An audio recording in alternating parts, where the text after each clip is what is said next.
अभी आने वाले कुछ दिन क्या लग रहा है कि अलर्ट भी जारी किया गया है? क्या लोगों को सावधानी बरतने के लिए कहा गया है?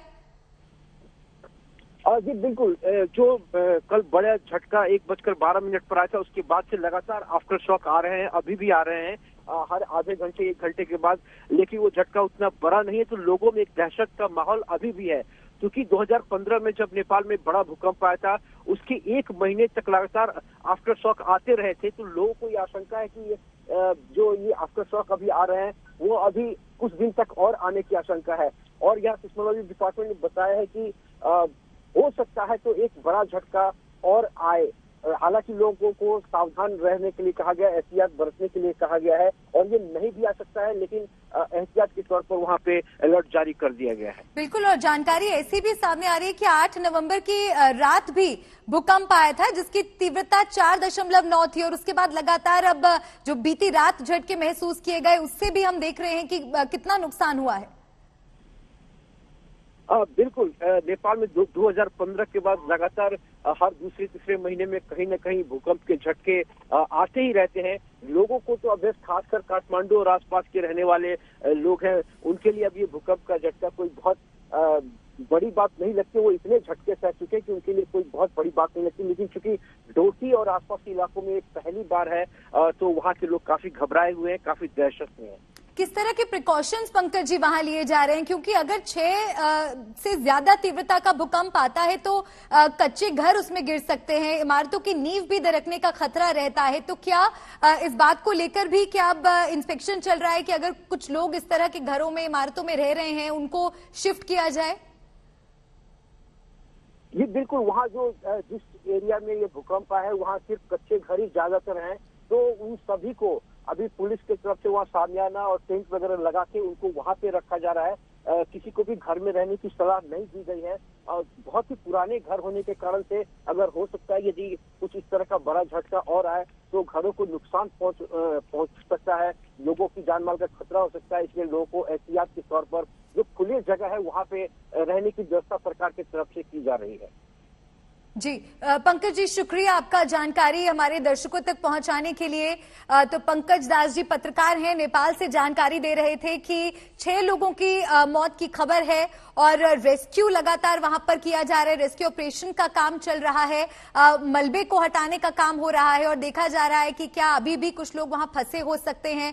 और जिस इलाके में ये जो हम आपको तस्वीरें दिखा रहे हैं, ज्यादा तबाही हुई है वहां पर, जैसा कि पंकज बता रहे थे कि कच्चे घर हैं, तो वहां से लोगों को शिफ्ट कराया गया है क्योंकि खतरा अभी भी बरकरार है। आने वाले कुछ दिनों और ख्याल रखना होगा क्योंकि लगातार नेपाल में झटके महसूस किए जा रहे हैं। और 2015 में भूकंप से नेपाल में जो तबाही आई थी वो मंजर एक बार फिर से लोगों के सामने ताजा हो गया है और व्यापक स्तर पर तबाही उसमें आई थी। और उसके बाद से नेपाल में भूकंप के झटके जो हैं वो लगातार महसूस किए गए हैं। 8 नवंबर की रात भी नेपाल में भूकंप आया था और साथ ही कल जिस तरह से एक के बाद एक झटके महसूस किए गए, तो बहुत से इलाके ऐसे हैं नेपाल के जो प्रभावित हुए हैं। 6 लोगों की मौत इसमें हो चुकी है।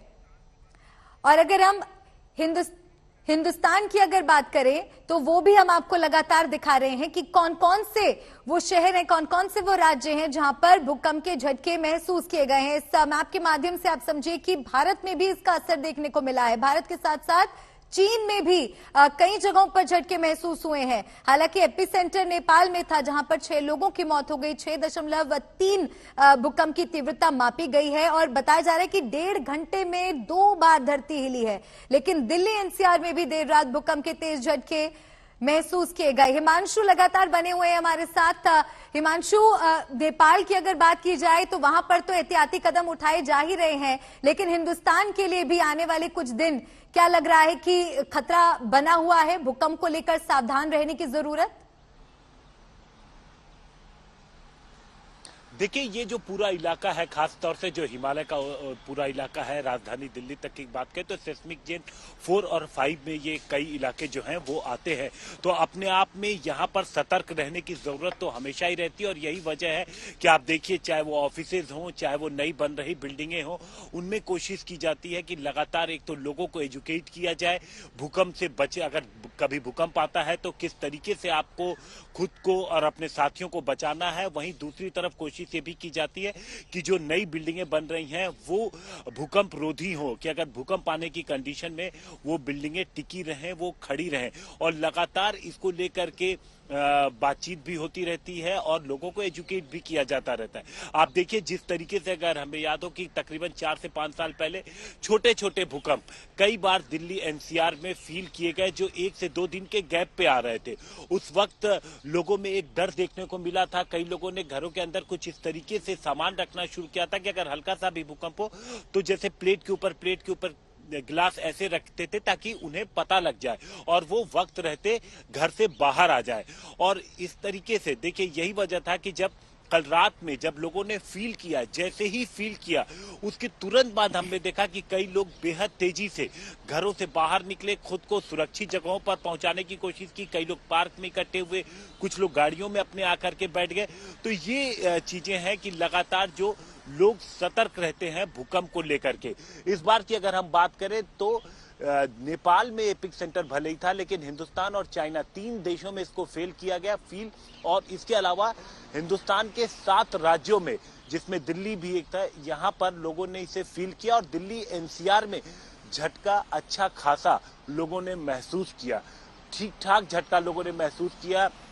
और यही वजह है कि लोग रात में ही घर से, जबकि देखिए रात के वक्त हल्की ठंड थी, उसके बावजूद लोग जैसे तैसे थे बाहर की तरफ, घर के बाहर की तरफ अपनों को लेकर के भागे और बचाने की खुद को कोशिश की।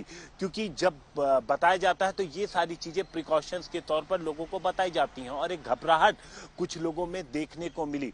और दूसरी चीज क्या होती है, देखिए एक परसेप्शन मल्लिका बना होता है कि भूकंप जब आता है तो फिर से आ सकता है। और यही वजह है कि लोग बाहर चले गए और वेट कर रहे थे, लेकिन जब काफी देर तक जब नहीं आया तो उसके बाद लोग अपने घरों की तरफ लौटे हैं। जो अथॉरिटीज हैं वो लगातार नजर बना के रखे हुए। उन 7 राज्यों में लोकल अथॉरिटीज से बात की गई, सभी तरफ हर कोने जहां पर भी संभव था वहां पर लोगों से बातचीत की गई। और उसके बाद ये कहा जा सकता है कि हिंदुस्तान में इस भूकंप से कोई नुकसान नहीं हुआ है।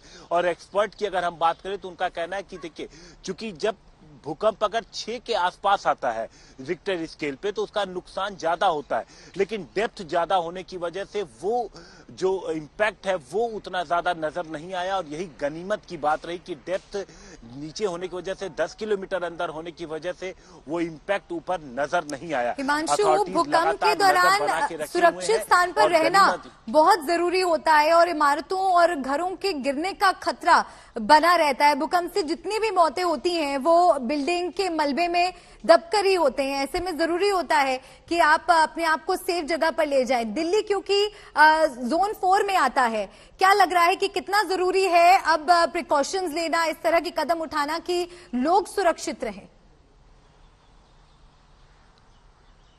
देखिए, सबसे पहले तो जो हाई राइज बिल्डिंगें बनती हैं, जब कोई भी मकान बनता है तो जो एक प्रोसीजर है कि जब आप जोन 4 में है तो मकान बनाते वक्त किन किन चीजों की सावधानी रखना है, किन चीजों को मस्ट करना है, ताकि अगर रिक्टर स्केल 6-7 तक भी अगर भूकंप आता और 7 क्रॉस भी करता है तो किस तरीके से आपकी बिल्डिंग को ज्यादा नुकसान न हो, एटलीस्ट वो खड़ी रहे। और पिलर्स किस तरीके से बनाने, कितने बड़े बनाने हैं, तो उसके लिए कुछ मानक तय किए गए हैं। और कोशिश ये रहती है कि ज्यादातर लोग इस मानक के साथ साथ चले, इसको पूरी तरीके से माने। इसके अलावा क्या है कि लिफ्ट का प्रयोग नहीं करना है। अगर आप हाई राइज बिल्डिंग में हैं तो जल्दबाजी में लिफ्ट से नहीं उतर के आना है, स्टेयर्स का उपयोग करना है। और दूसरी चीज, अगर आपके पास भागने का वक्त नहीं है, काफी तेज भूकंप है, तो कुछ ऐसी जगह पे शेड लीजिए जहां पर बचाव संभव हो। ये सारी चीजें लगातार लोगों को सरकार की तरफ से भी एजुकेट किया जाता है।